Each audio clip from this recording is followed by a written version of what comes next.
students. Really does that for cardio. Every time she does that, I'm like, I'm sorry. All right, let's go ahead and get started. I'll pray for us. Father, thank you for your goodness to us. Thank you for letting us be at Bryan College. Pray you help us today with our Greek. Help us see the biblical theology. Help us see the practical nature of your word. I pray that the end result will think higher thoughts of you and higher thoughts of other people. I pray all this in Christ. Amen. All right. So, Alec, can you do the aorist active participle conjugation?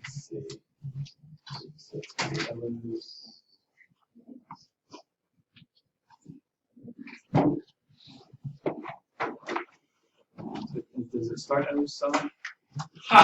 Does it start? You got it. You pulled it cold out. Sa, Santa, Santi, Santa.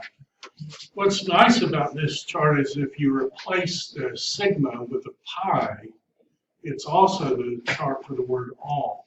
Pos, positron. So you kind of get 2 for 1. Well done. Question. Yes. Does it have the epsilon at the start? It does not, because once you get out of the indicative, you don't. It's not having to do with time. So the imperatives, infinitives, everything. None of them have the temporal augment once you get out of the indicative. All right. First 5 lines of the Lord's Prayer. Jessica's not here. Luke, can you do the first 5 lines of the Lord's Prayer? Author Hamilton on first payments. Agathito, Dominacy, Perfect. Eto, Hebasidiacy, Imageto, Topinacy, Lewis, and Arena, Kayafigas, Hammond,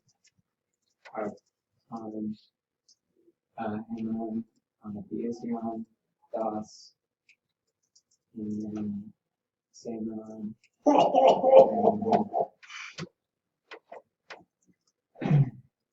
I think that's 5, isn't it? We have Kayafigas, Hammond, Ampharenata, and then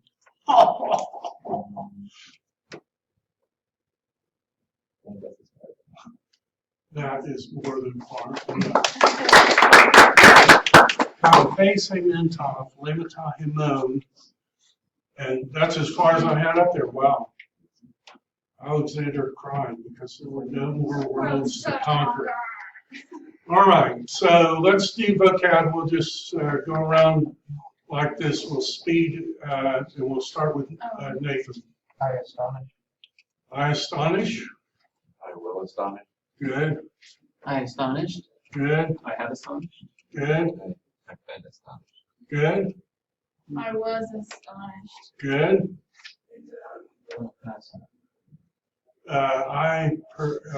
What is it? I perceive. I will perceive. Good. I perceive. Good. Good. I'm happy. This is how you say hello in Greek. Kyra, rejoice. Oh, Be happy. I will be happy. Good. I have been happy. Good. Didn't fall for the curveball there. Good. I've been made happy. I have been made happy. I was happy. Good. And then Laurel. Difficult. I remember 35 years ago, or however long it was, as a 19-year-old student studying Greek for the first month, I scrawled in my desk, Greek is Calipon. And then I realized that's a grammatical mistake because it's a predicate nominative. So I re-scratched it out and said Greek is kalipos. I was learning. That's good. Lauren, Nice. right, child. So Caesar evidently in Greek when he was killed said Kai su technon, and you, my child. All right, Nathan. No, yeah, I think. Yes, you didn't fall for their definition because we've seen it many, many times. It's taken down. Oh. Kata ben, right? But C's, they're getting at the same thing. Cody, good. I have taken or I seized. Or I did. And that's actually our wordage just in John 1, isn't it? Kata laban. Good. Alec, I have taken them. good. Joshua, I have been seized or taken. good. I was taken. Hey, we're in a similar order. Michael,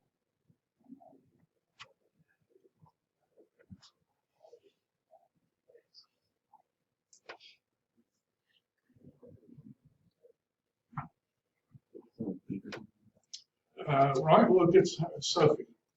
Oh, I'm sorry. I Right. fight. Mate is battle, That so was my I guess fight, already, so. right? I will fight. Right, notice that's a liquid future there. Chloe? I fought, and no, they're giving that as a deponent in the air, so that's kind of strange. I guess you can't disinterestedly fight, but if you're fighting for your life, you're kind of, your attention is there, right? I have fought, good. Sammy,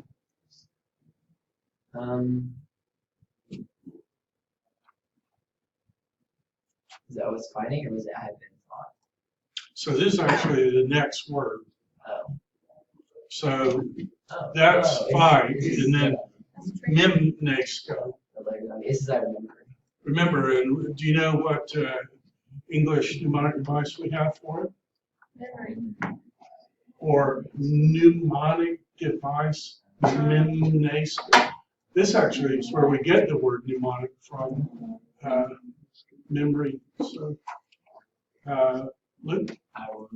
good, I reminded. good. Jake? I have reminded. Right. I would have said I have been reminded, but they must be doing it as a deponent in the future, in the perfect. So we'll go with their I have reminded, and then Laurel. That's how I would do it. Lauren, our old friend. I lose. Nathan? I will lose you. Good. Cody? I lose. Good. Chris? I have loosed. Good. I have been loosed. Perfect. What's this? I was loosed. Rebecca?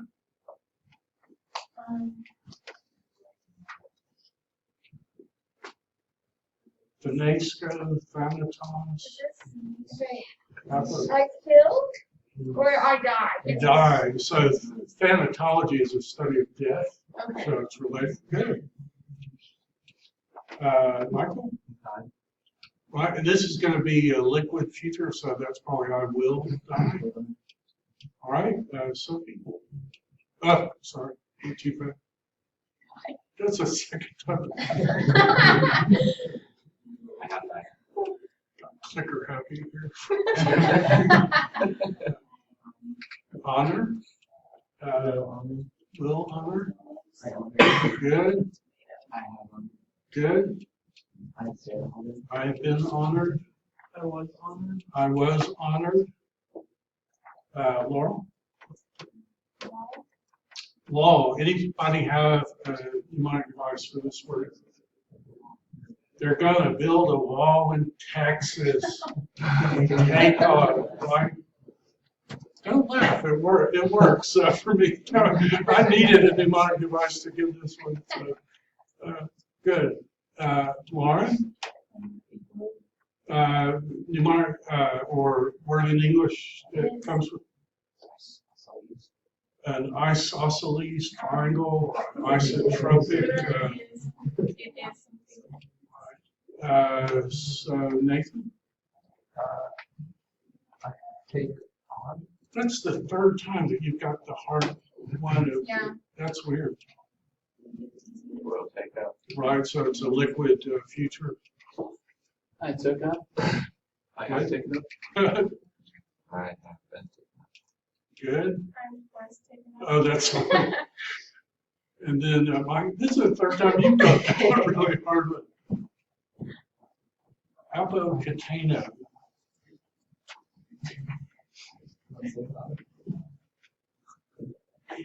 This is the one that Rebecca was struggling. Yeah, that was.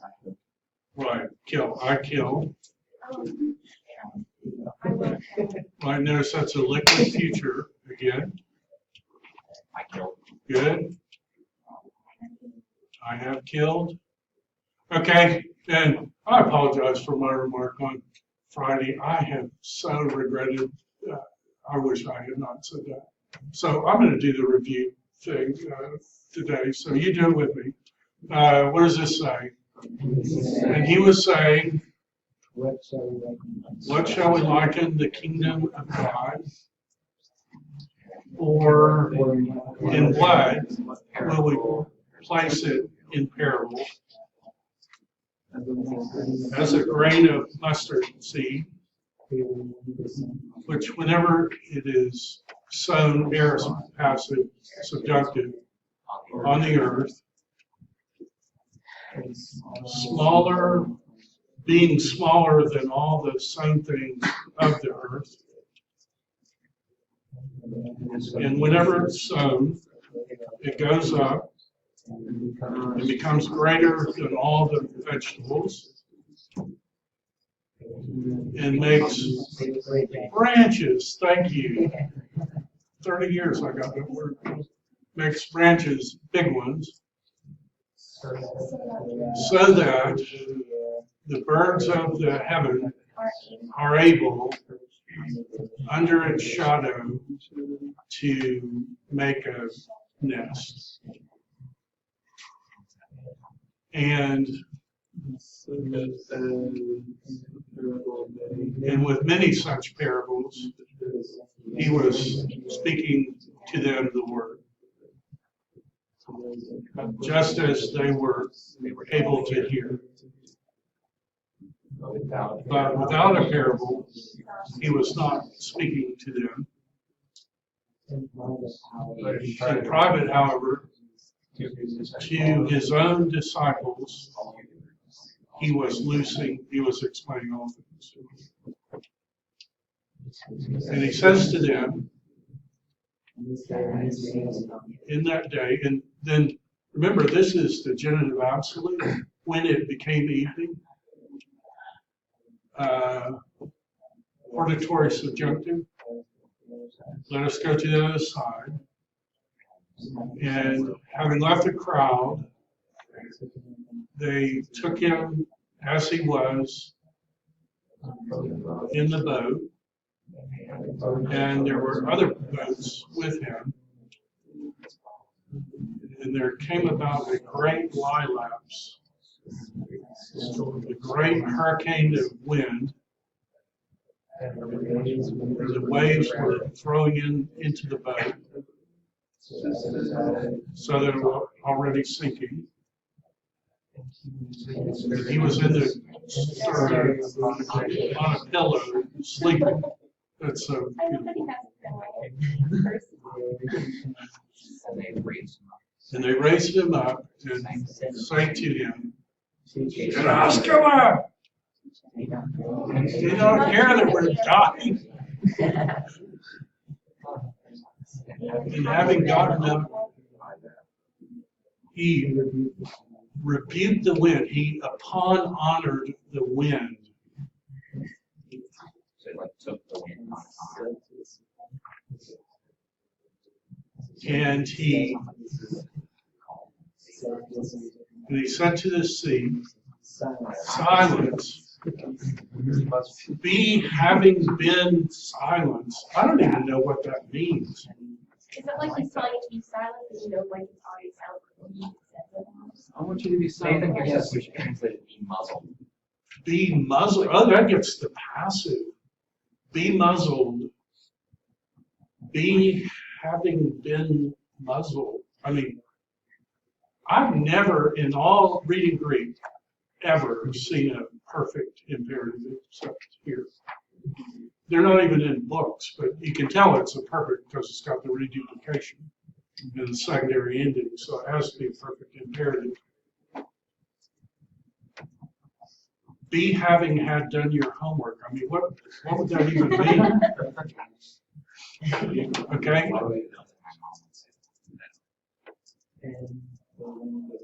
And the wind ceased. So we get anemometer from it. And there came about a great calm. And he says to them, why? So if we want to do the applied translation, why are you afraid? If we wanted to do the plain language, Why are you a coward? why are you cowards? Ouch. But thank you, maybe. I don't know. Why are we cowards? We've got Yahweh incarnate in the boat with us. Why would he ever worry about anything? Right. Right. Cognate accusative. And they feared And they feared a great fear. And they said to each other, who is this? That the wind and the sea listen under him. You see that? To obey is to listen under.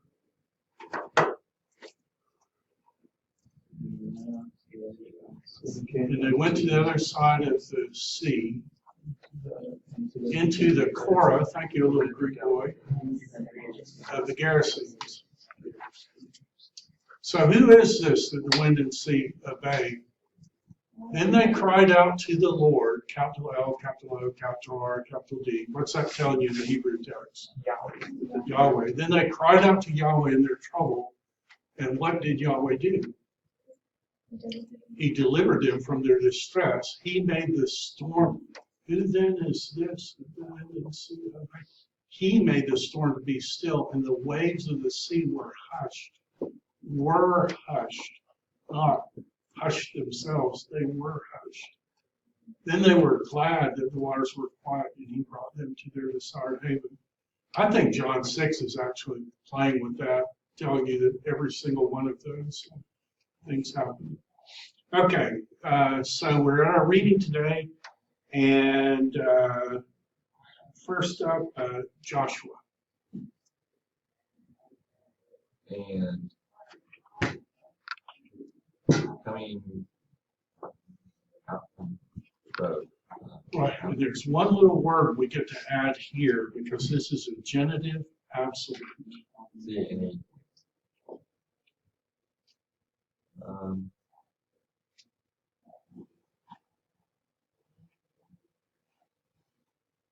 So this is exactly the same if you have Latin as an ablative absolute. But what you have to have is a word in the genitive, a participle in the genitive, and it not make sense to just translate it normally. So literally it says, of him having gone out of the boat. That doesn't really make sense to me in English. So what you do with a genitive absolute is you pick when, since, or after, whichever one will work. Then you make this word the subject, when he, and then you convert this from a participle to a main verb, when he went out of the boat. And then you always have to add a comma. When he went out of the boat, comma. And then you're into your main one. So those are tricky, but we'll see enough of them. Davis, Yes. I've got a question for a while. I remember last semester we talked about how the word order doesn't matter. Is that true? So like, are there any words that have to go together, or could a Greek person say this exact sentence, but all the words completely rearranged? All the words completely rearranged, but this word has to be near the participle, so you know they go together. But you can put this at the end of the sentence, in the middle of the sentence, at the beginning. Usually, genitive absolutes will occur at the beginning, but you'll see them everywhere. But the trick is, you come to it and you say, this just doesn't make sense. That's the first clue. And then you look, is it in the genitive? Does it have a genitive? And then you say, oh, it's a genitive absolute. And that's when you know you can convert it to the when, since, or after clause. Okay. And it's exactly the same in Latin. Latin has an ablative absolute, and it won't translate until you say, okay, when, since, or after. Make the ablative the subject, make the participle the main verb, and then put a comma when you're done with it. All right, good. Nathan. Immediately, and the man with an unclean spirit was meeting him, or immediately meeting him, a man with an unclean spirit From the Menemeon, right, from the memorial places, but you're right, it's the tombs. Tomb is a memorial place. Good. And so where this happened, there's a discrepancy, apparent discrepancy. One associates it with Gadara, and one associates it with Gerasa, and this is exactly where it happened. A lot of people are just freaked out about that, but if somebody asked you from Bryan College, where is your Greek class, what might you say? Verse 139. If your grandmother from Nashville asked, where's your Greek class, what would you say? Bryan College. If somebody in India asked, where's your Greek class, you might say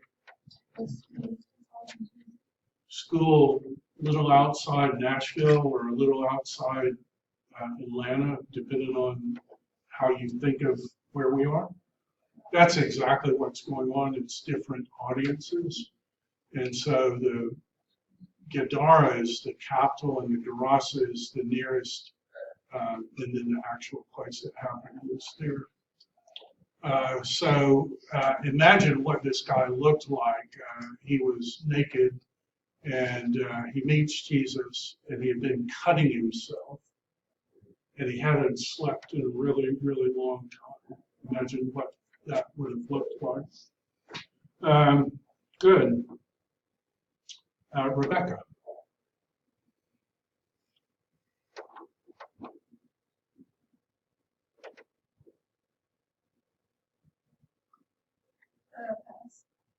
Okay, good. Mateus.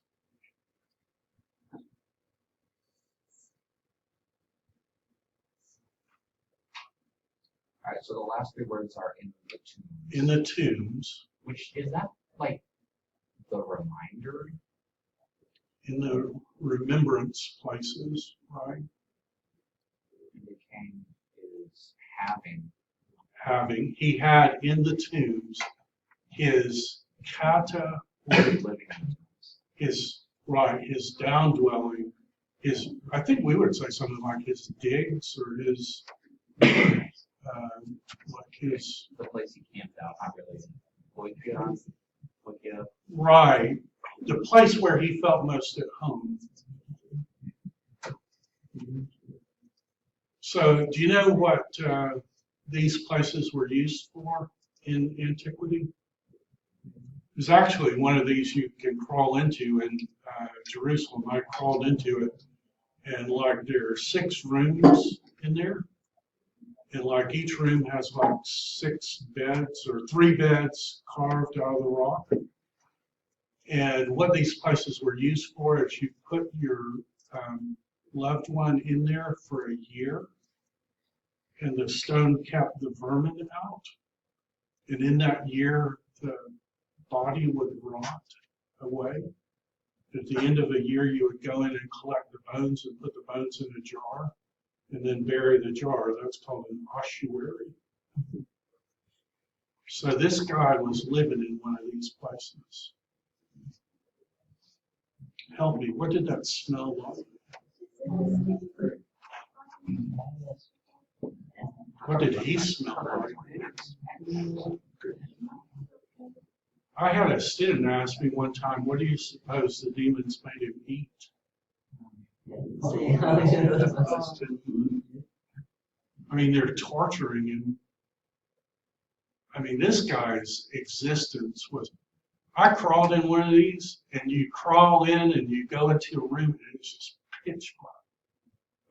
I think I crawled in there at noon, but you get into one of those rooms, it's pitch black. And then after about 5 minutes, you could just kind of see a little bit. You know, you can't see very good, but you can, your eyes adjust. And that's where he felt most at home, in that place. So, I mean, just imagine what that would be like. Cody.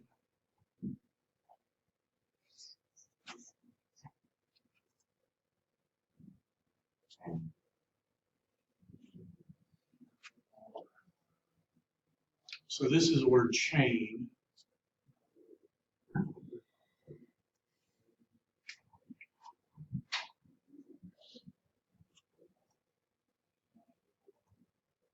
And chains. Shackles. Close. Let's get some help. Jonathan. And no one was there to change.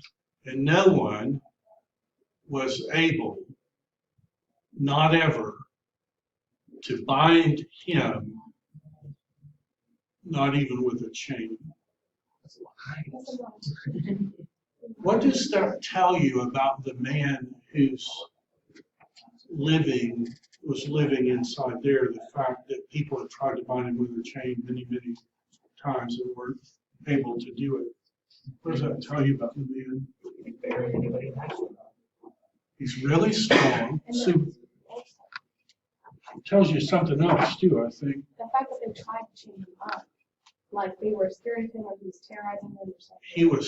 They were scared of him, or I think he was terrorizing and they were trying to restrain him.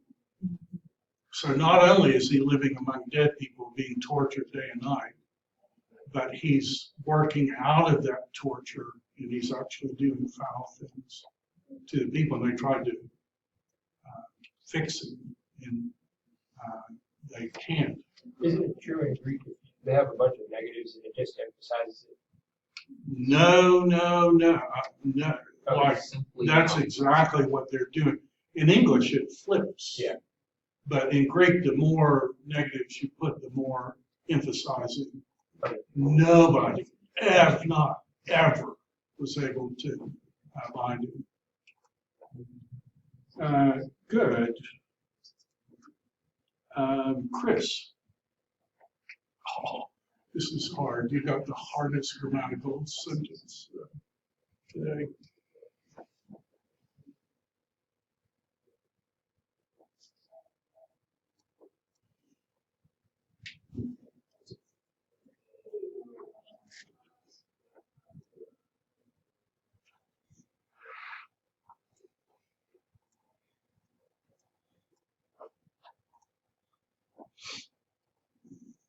I'm not getting it. I don't. This is a really hard one. Samuel.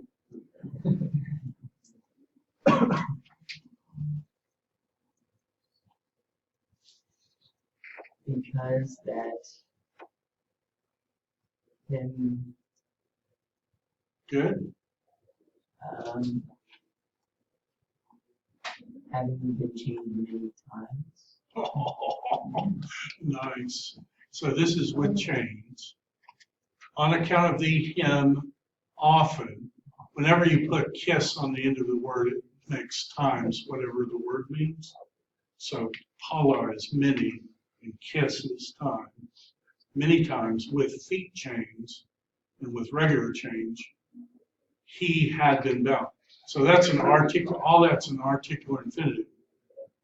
That doesn't translate, so what you're gonna have to do is convert it from being a gerund-like thing to say, because he had been bound many times with foot shackles and with chains.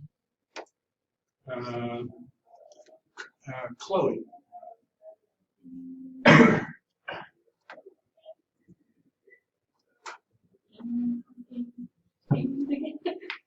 Right, good. Laurel.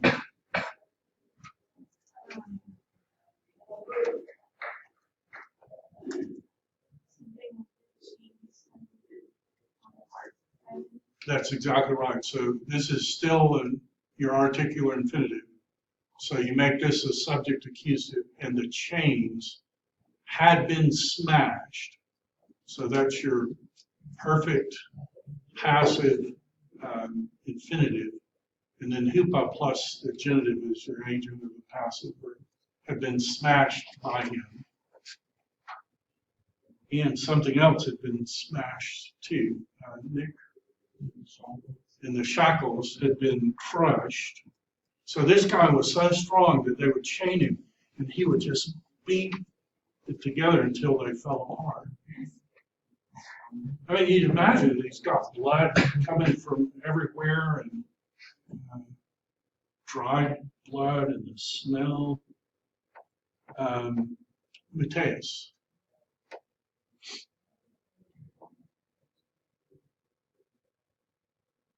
Had no one on his heat and get outside. So this is the word tame, like tame a wild animal. School, I feel like we've done that as a vocab word, I guess.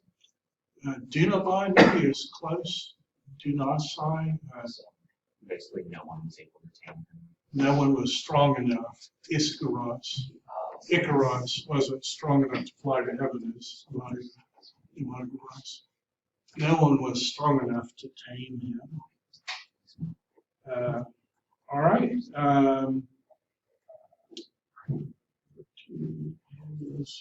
Luke. Something. Yes. How do you think they have the strength to get like the shackles?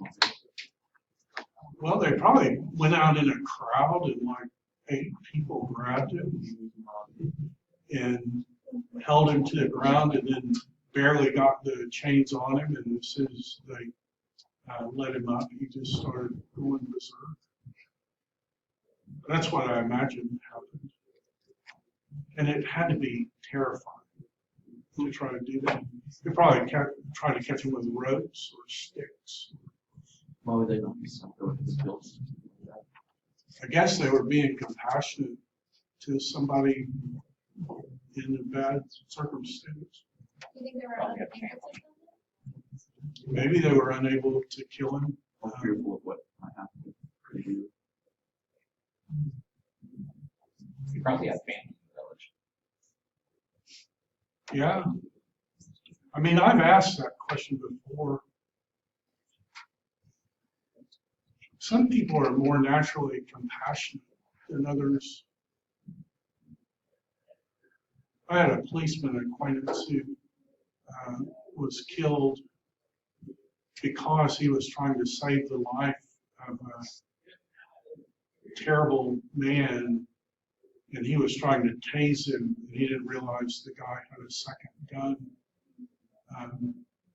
And his little boy was my son's friend, and I've often thought about, here's a guy who's so compassionate to somebody that willing to risk their own life to save, when most people would just have no compassion at all to someone in it. But anyway, it's a good question to think about. So Luke. And continually all night and day in the tombs. And continually all night and day in the tombs, and Jonathan. And in the mountains. And in the mountains. he was crying out and cutting himself with stones. Because this has the compound, it intensifies. So, he was slashing, he was cutting the daylights out of himself with stones. What do you imagine he looked like? He's been doing that for a long time. There's scars and dried blood and sores. There's blood in his hair. I mean, this guy looks like, I can't even imagine what he looks like. Cody.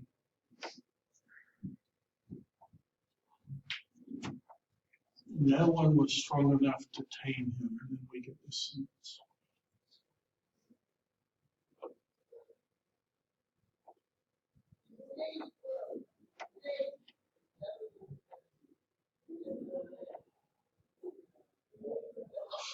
I'm in trouble with the last word. Okay, Nathan, would you like to help? And he saw Jesus from afar. Right, having seen Jesus from afar.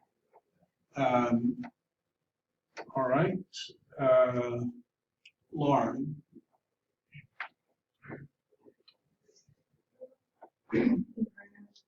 He ran.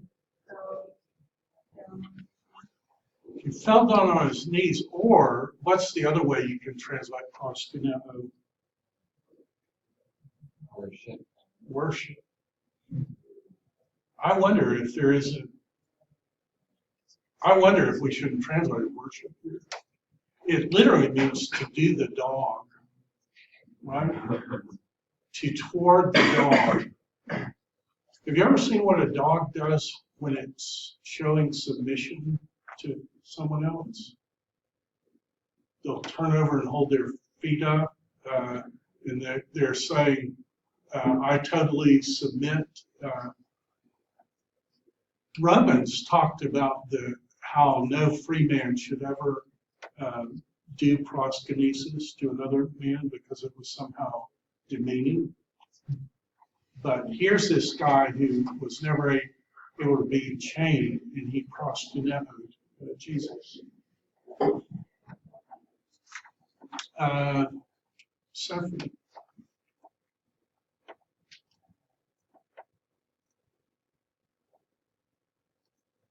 Is it cried out with a great voice? And he cried out with a big voice. And then, can I finish since we're running out of time a little bit? What is to me and to you? What business do we have? O Jesus, O Son of God the Most High, I put you under an oath by God. I implore you by God. You should not torture me. What does that admit? One of the parallel accounts says before the time. You should not torture me before the time. It's an admission that Jesus is going to settle all debts. And they know Jesus is going to settle all debts. And they also know better than to try to fight with Jesus. He doesn't try to fight with Jesus. He submits. He begs. One of the parallel accounts says, don't send us to the abyss. And the abyss is that word in Genesis 1, where when God splits the water, that thing is called the abyss. That thing is also what's translated bottomless pit. And, don't send us to the bottomless pit abyss place. For Jesus kept saying to him, go out, O unclean spirit, from the man. And Jesus asked him, you know, when Jesus starts asking questions like, what's your name? This is not going to be a good thing. And the guy even lies. What's your name? And the guy says to him, Legion is my name. Now, how many soldiers are in the Roman legion? 6,000. The legion is made up of 60 centuries. The centurion leads 100 men, and so 6,000 is the. So they end up going into 2,000 pigs. So this could be a lie. But if it's true, imagine 6,000 people getting their jollies by torturing one person. That's Legion is the name to me. So think about how many people 6,000 would be. And what would 6,000 abusers have done to this man? They were making him hurt himself. They were making him hurt other people. And then he said, we're legion because we're many. And he implored him much. I think this is the demon implored Jesus, or the demon leader, maybe, in order that he might not send them from the area. It's very important for us to know they're in the Gentile area, not the Jewish area. That's why they have pigs. Pigs are used in pagan sacrifice. And there was there on the mountain a herd of pigs, a great one, and the herd was eating. And they encouraged him, all of them encouraged him, saying, send us into the swine in order that we might go into them. That's like they can't not torture a man, so they have to torture animals. And he allowed them to go into them. Not because he was unconcerned about animals, but I think because he wanted us to see what they would do if the authority was given. And the unclean spirits, having gone out, went into the swine. And the herd rushed on the brow of the cliff into the sea, about 2,000, and they were choking in the sea. For a long time, I had taught that pigs couldn't swim. I mean, that's what the internet says. I mean, you can buy a life preserver for a pig on the internet. But I had a student who was actually a pig farmer. And he said that pigs can actually swim. They just don't swim that well. They float. So I think we're to picture that the pigs were thrashing violently. And when they start inhaling water, they start choking and squealing and coughing and thrashing. And then when you drown, often you vomit. So this is just like the most horrific thing you can imagine. And those feeding them fled. That's exactly what I would have done. And they announced into the whole city and into the fields. And they came to see the thing having come about.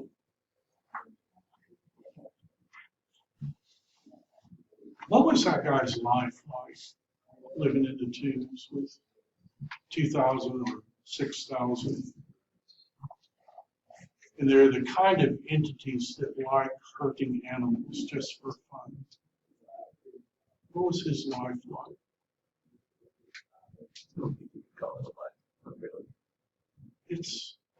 It's a living hell.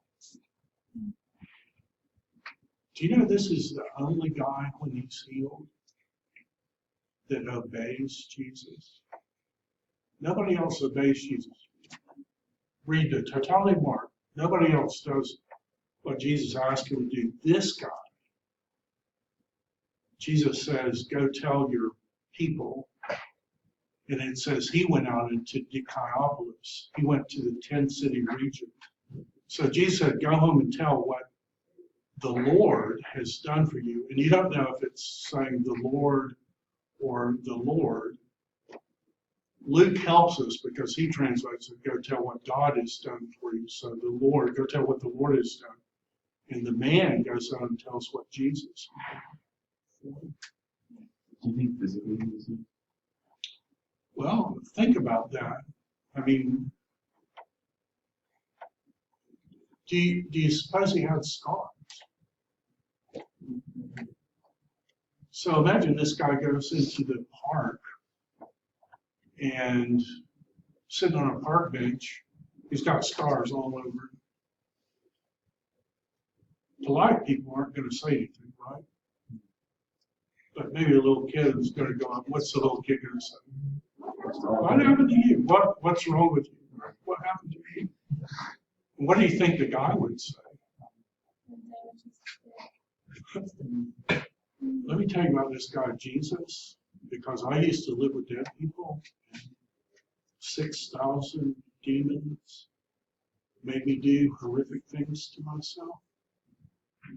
And this guy named Jesus came, and those demons cried out, and Jesus set me free.